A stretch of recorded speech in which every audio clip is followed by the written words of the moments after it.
जहाँ डाल डाल पर सोने की चिड़िया करे अपना बसेरा, वो भारत देश है मेरा। जहाँ कदम कदम पे धरती अपना रंग बदलती है, वो भारत देश है मेरा। हमारे भारत देश को अनोखा उसका इतिहास बताता है, जिसका मतलब है उसका रिच हिस्ट्री कल्चर। पर हमारे देश के इतिहास को कई सालों से कथा कहानियों के द्वारा पेश किया जा रहा है, जिसका सच्चाई से कोई लेना देना ही नहीं है। क्योंकि हम आर्कियोलॉजिकल एविडेंस के हिसाब से देखें तो वो कुछ और कहते हैं, और सो कॉल्ड हिस्टोरियंस की कथा कहानियों के हिसाब से देखें तो वो कुछ और।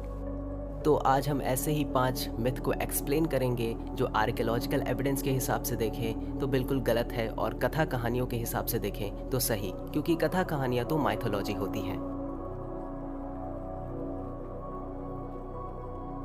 मिथ नंबर 1, जब हम सम्राट अशोक की बात करते हैं तो उनके बारे में ऐसी ऐसी कहानियाँ बता रखी हैं जिसका दूर दूर तक सच्चाई से कोई वास्ता ही नहीं है। उनमें से एक कहानी ये है कि सम्राट अशोक को देवनाम पियदसी बोला गया है, जिसका अर्थ है देवताओं का प्रिय।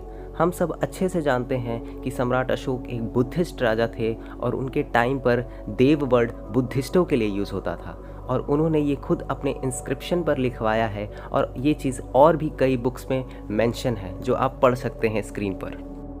मिथ नंबर 2, हमारे देश में बहुत सारी भाषाएं हैं और सब भाषाओं का स्क्रिप्ट है, चाहे वो हिंदी हो, इंग्लिश हो, कन्नड़ हो, तमिल हो, तेलुगु हो। हमारे देश में सबसे ज़्यादा हिंदी बोली जाती है और उसकी स्क्रिप्ट देवनागरी है, और संस्कृत की भी यही स्क्रिप्ट है। बहुत लोगों को ये लगता है कि देवनागरी स्क्रिप्ट बहुत पुरानी है, ईसा पूर्व पुरानी है, पर सच्चाई ये है कि देवनागरी स्क्रिप्ट का हमें एविडेंस 10th सेंचुरी के बाद मिलता है, और उससे पहले नागरी स्क्रिप्ट और शारदा स्क्रिप्ट का एविडेंस मिलता है। और जितने भी हमें ईसा पूर्व रॉक स्क्रिप्चर्स मिलते हैं वो पाली भाषा और धम्मा स्क्रिप्ट में मिलते हैं, जिसे हम भामी लिपि के भी नाम से जानते हैं। मिथ नंबर 3, लोगों के दिमाग में एक ऐसा भी मिथ है कि इंडिया वर्ड हमें ब्रिटिशर्स के आने के बाद मिला है, पर असल में इंडिया वर्ड हमें ग्रीक से मिला है। पहले ग्रीक्स जब हमारे देश में आते थे तो वही ये इंडस, इंदु, इंडिया नाम से पुकारते थे। और हमें ये भी पता है कि मेगास्थनीज जब आए थे देश में हमारे, और उन्होंने इंडिका बुक लिखी थी, धीरे धीरे इंडू, इंडस, इंडिका से ग्रीक्स लोग हमारे देश को इंडिया बुलाने लगे थे। मिथ नंबर 4, और ये मिथ इंडिया में 99% लोगों को है। हमें कहानी के द्वारा ये बताया जाता है कि सिद्धार्थ गौतम बुद्ध रात के अंधेरे में चोरी चुपके से घर छोड़कर चले गए थे। लेकिन अगर हम आर्कियोलॉजिकल एविडेंस पर देखें तो ये हमें गांधार का 2nd सेंचुरी का आर्ट मिलता है, जिसमें साफ साफ दर्शाया गया है कि बुद्ध सबके सामने गए थे। लेकिन हमें कहानियों में ऐसे गलत चीज़ें दिखाई जाती हैं और बताई जाती हैं।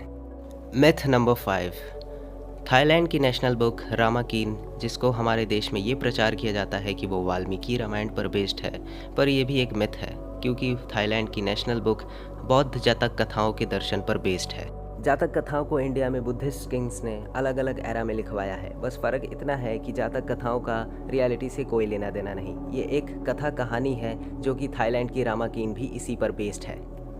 बुद्धिज़्म की जातक कथाओं में हमें रामायण और महाभारत की भी स्टोरी मिलती है, जो कि बुद्धिज़्म की स्टोरी है, और बुद्धिज़्म के रामायण में हमें राम नाम का भी बोधिसत्व मिलता है। Thanks for watching my video. Please like, share and subscribe for more history related video like this.